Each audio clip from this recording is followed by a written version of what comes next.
So with the Fallout TV show coming out soon, I don't think we're talking enough about just how fucked up some of these vaults in Fallout were.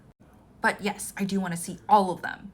Well, okay, most of them in the show if possible, because it's fucking fascinating. So Vault 11 from Fallout New Vegas was part of an experiment to determine whether or not the inhabitants of that vault would willingly sacrifice one person from their community to save the rest of the people that were in the vault. They were told that if they didn't do this, there was some failsafe in the system of the vault that would kill everyone in it. So the really funny part about this is that all the people, when they heard this, they decided to kill the overseer, and ever since then, they decided that the overseer would be elected, and then at the end of their term, they would be killed and become the sacrifice. So a lot of shit goes down, right? And finally, Catherine Stone is one of the last overseers. She decides to take away this entire thing, right? Come to find out that when they choose not to sacrifice someone, the vault door would open, letting them out. So yeah, all that killing was for nothing.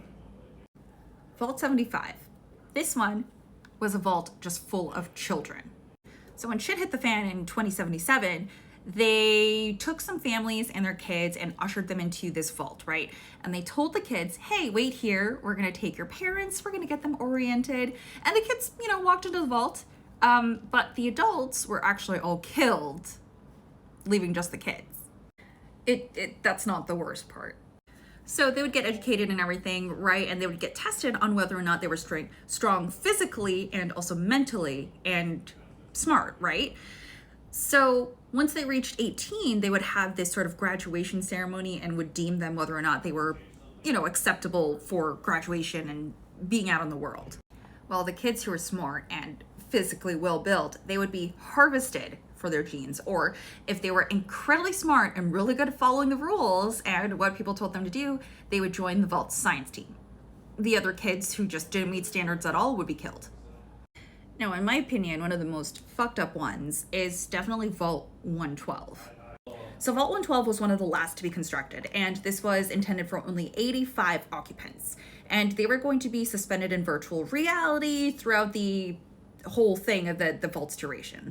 So all of the occupants were put into VR pods and put them into like this reality simulator, right? So they just lived in this VR world.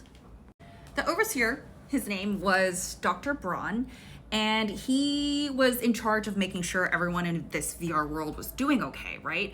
Well, he kind of lost his mind a little bit.